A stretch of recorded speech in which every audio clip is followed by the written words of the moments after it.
Good afternoon, it's Tuesday, November 10. I'm Herman Green with your midday news. If you're watching on onespotmedia.com, again, a special welcome to you. Thanks for joining us. There's a call this afternoon for tougher sanctions for illegal possession of firearm and persons who inflict harm on agents of the state. The call comes from the Commission of Police and the Jamaica Police Federation. The recommendation comes following the death of Constable Kirkland Plummer in Spalding, Clarendon over the weekend. 5 persons have since been arrested in connection with his death. Prince Moore has the details. Pain and anguish as the police force mourns the death of Constable Kirk Plummer, who was murdered Saturday night at a party in Harwood, Clarendon. It's understood that while the party was in high gear, patrons fired shots in the air. We were told Constable Plummer, who was near the area, intervened and tried to arrest the patron, 27-year-old Dwayne Slosh. An illegal firearm was retrieved. However, Constable Plummer was met with resistance as cronies of the patron attacked him, hitting him with stones and then shot him several times. Police Commissioner Major General Anthony Anderson wants tougher penalties for illegal possession of a firearm. He says the current penalties are not sufficient enough to deter criminals from obtaining illegal guns. One of the key things is that the person who is walking around in possession of an illegal firearm is the killer. There is no purpose for a firearm except to shoot somebody. And if you have an illegal firearm, that is your intention, to go and shoot somebody. Worse when it's a rifle or something like that.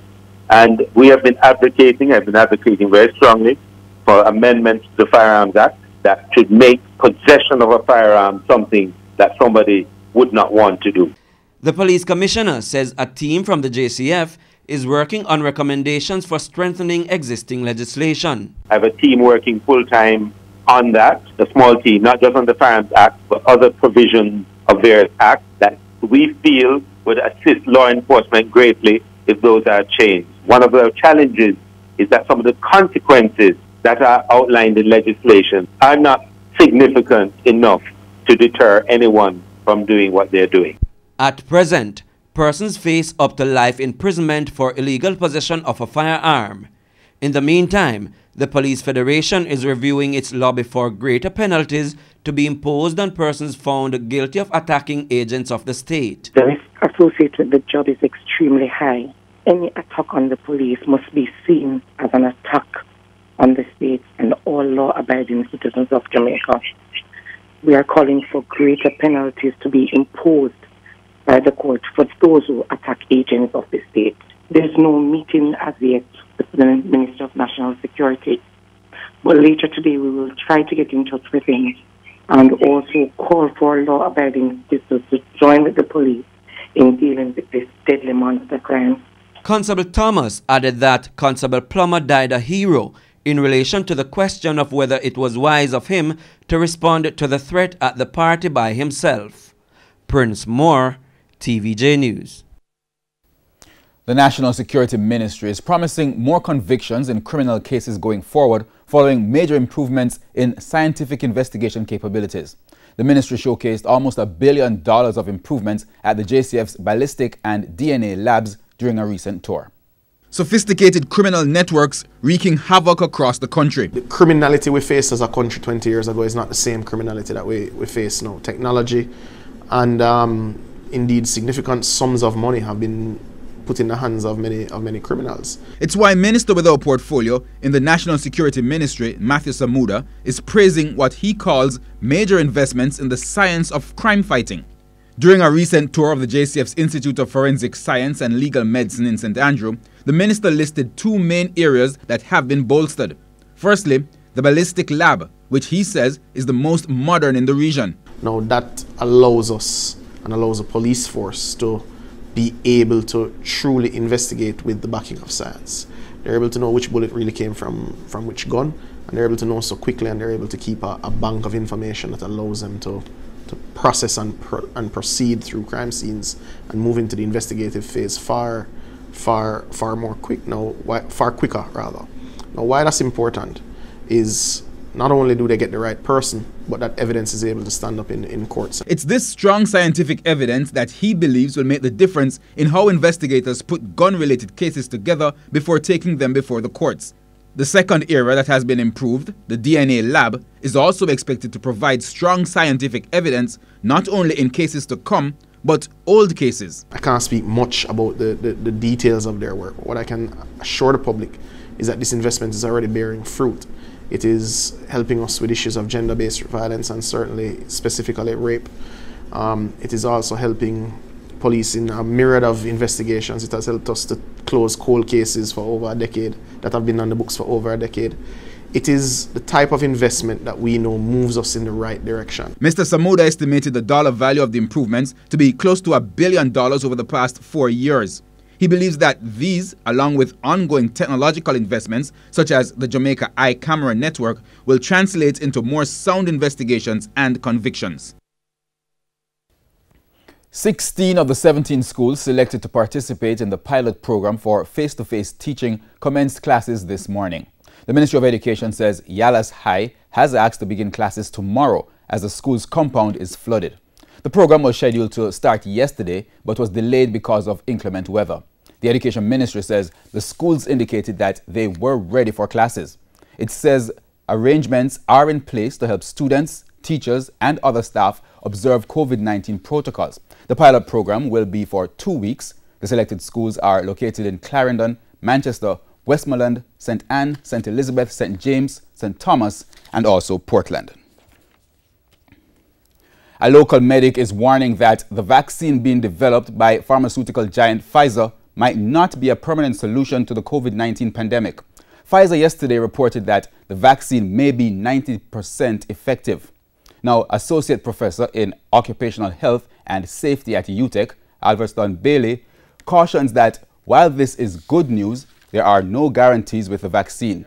Professor Bailey adds that it could take up to a year before its development. There's no guarantee that this vaccine will confer lifelong immunity. And it's also important to remember that just like the flu vaccine, that the virus could mutate and we might end up needing a new vaccine annually. Therefore, we need to view this particular news release with cautious optimism. He was speaking on Beyond the Headlines on Monday. There have been a number of vaccines in phase 3 trial, with a number of them being halted. The latest halt in a COVID vaccine trial came from Brazil. The Brazil National Health Surveillance Agency says, according to a report on the vaccine being developed in that country, there was a serious adverse event in one of the volunteers in the country. It says it will evaluate the data observed so far to judge on the risk and benefit of continuing the study.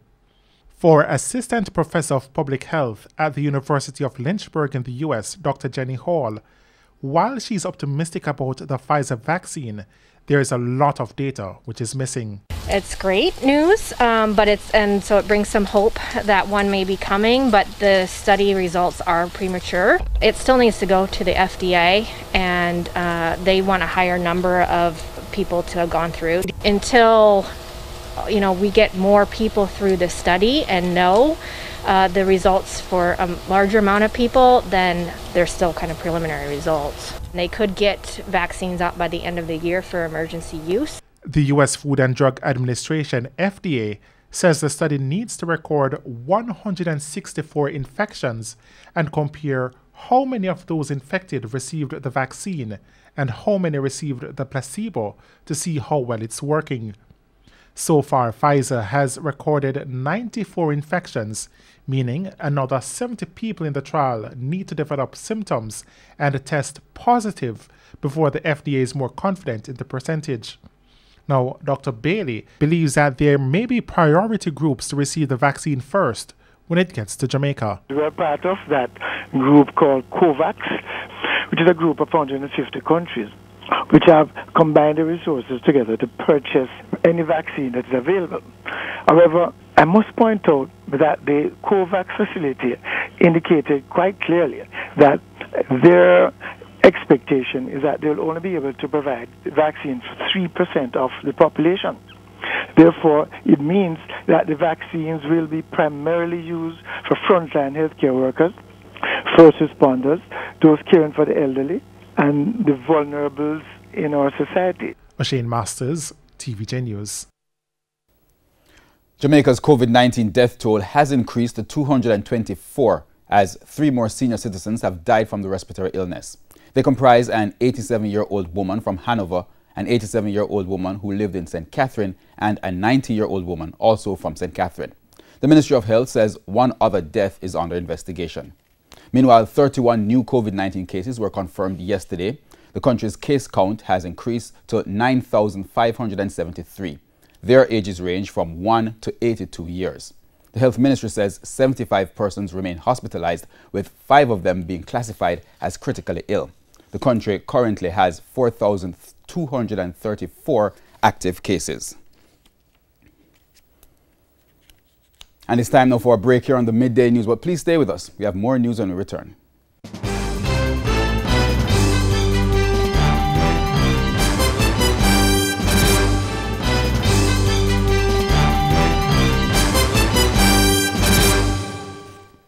Welcome back. We're continuing the news. Mark Golding will be officially appointed as opposition leader at a ceremony which is currently underway at King's House. The Member of Parliament for St. Andrews Southern beat Member of Parliament for St. Anne's South East, Elisa Hanna, in Saturday's People's National Party presidential contest. Ms. Hanna, however, was not present at the ceremony. A release from Ms. Hanna's office said her absence was due to illness. The statement said Ms. Hanna was yesterday ordered by her doctors to stay home for the next 4 days due to a severe chest cold and sinus complications. Ms. Hanna says she informed Mr. Golding of her inability to attend today's function after receiving the invitation last night. Despite a rise in the AIDS index in St. James, the parish's health department says it's not perturbed as adequate measures have been implemented to prevent an outbreak of the dengue virus in the parish. Also known as the yellow fever mosquito, the Aedes aegypti can spread dengue fever, chikungunya, Zika fever and yellow fever viruses and other disease agents. Parish manager at the St. James Parish Health Department, Lennox Wallace, says his team has ramped up its efforts following an increase in rainfall in the past 3 weeks. Because of the rainfall, we would have had been at some unacceptable levels. We have, however, done some strategies to mitigate what we are seeing as a increased Aedes index level because of the rainfall. So we have instituted or reinstituted the morning fogging to assist in expanding in a quicker way the coverage of the parish. We are having consistent rainfall. I am not worried because we have re-engaged after a 2-week break our 94 task workers, which would have complemented our 12 vector control workers that we have in the parish. We do not have a vehicle problem. We also have 3 ULV machines that can cover any planned community in a matter of 10 to 15 minutes. The National Works Agency, NWA, is making an attempt to establish alternative routes to the Gordontown Main Road, which has been blocked by a massive landslide since Sunday. 2 possible routes have been identified. NWA Communication Manager Stephen Shaw says the matter is being given priority attention.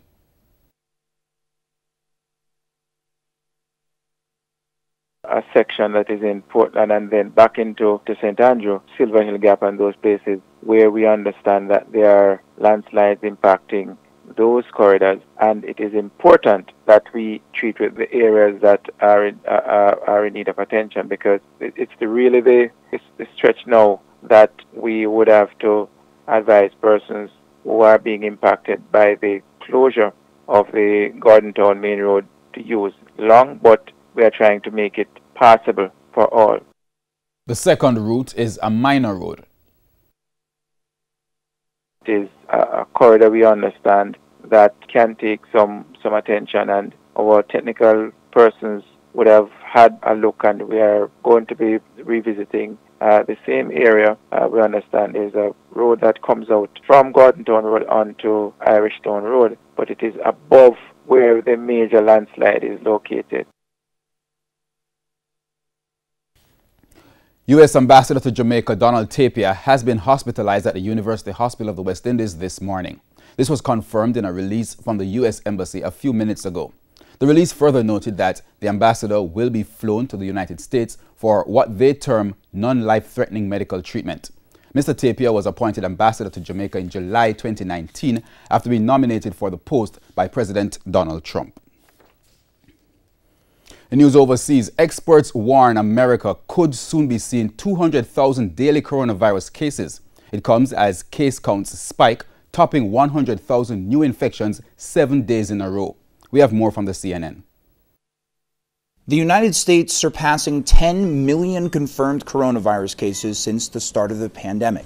1 million of those cases reported in just the last 10 days. And then now, as you see, we're well over 100,000, and that is really something that is unfortunate. Having said that, it is not too late to turn that around. On Monday, the U.S. saw more than 111,000 new cases, and 44 states are seeing upticks in the number of cases.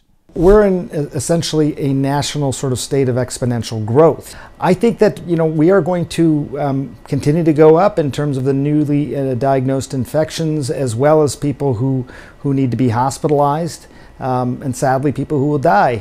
The surge is reaching every corner of the nation. In the Midwest, cases and number of patients hospitalized with the virus continues to rise.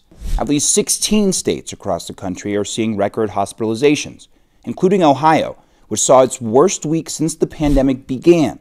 Ohio medical officials warning that hospitals are becoming overwhelmed due to the recent uptick.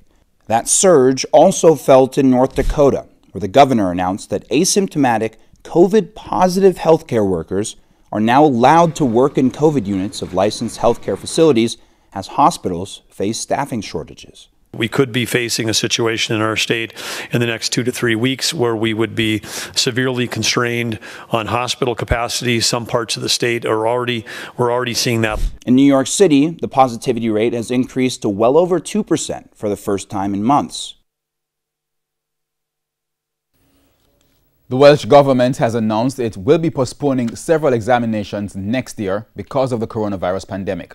Another form of assessment is being implemented in their place. Details in this report. Since the coronavirus pandemic began, the education system worldwide has been severely impacted, with major disruption of in-person classes.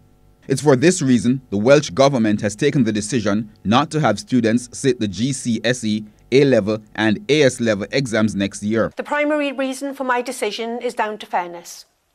The time learners will spend in schools and colleges will vary hugely.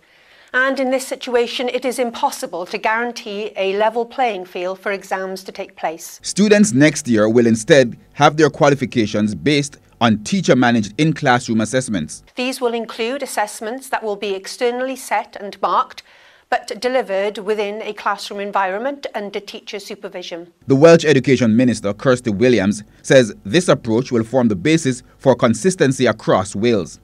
She adds that the move will also facilitate more time for the teaching and learning exercise during the summer. Cancelling exams will also create additional time for teaching and learning to continue throughout the summer term, to build the knowledge, skills and confidence in our learners to progress to their next steps. In Scotland, National 5 exams, which is the equivalent to CSEC, have been replaced by coursework and teacher assessments, but the CAPE equivalent exams are taking place. England and Northern Ireland will go ahead with exams, but they are being delayed. We go on to news in sports. The long wait for the restart of the Premier League football in Jamaica has been extended as there is still no certainty as to when it will return to the local calendar. The league was proposed to start this Saturday, but according to Chairman of the Professional Football of Jamaica Limited, Chris Williams, this will be a no-go. Till we get those approvals, we are in a hold pattern. We are continuing to work with the ministries and improve the protocols, and if and when it is approved, then we will be able to execute our mobilization to get the league started. But certainly this weekend is not practical. According to Williams, the health and sports ministries have concerns with the proposed protocol, which must be adjusted. On the line is ensuring that throughout the entire exercise of executing the games, there is sufficient mask wearing, there's sufficient sanitization, and there's sufficient social distancing. So what we're seeking to do is to execute that as much as possible throughout the execution of the game. And that requires, forward planning on how we see things evolving at Savannah Park or at the stadium on a game day. And so it's a lot of role playing to see exactly how, people would enter, where the changing would take place, where the referees would gather, etc. As to whether the league will be able to play again for 2020, Williams says that is left to the ministries and the JFF.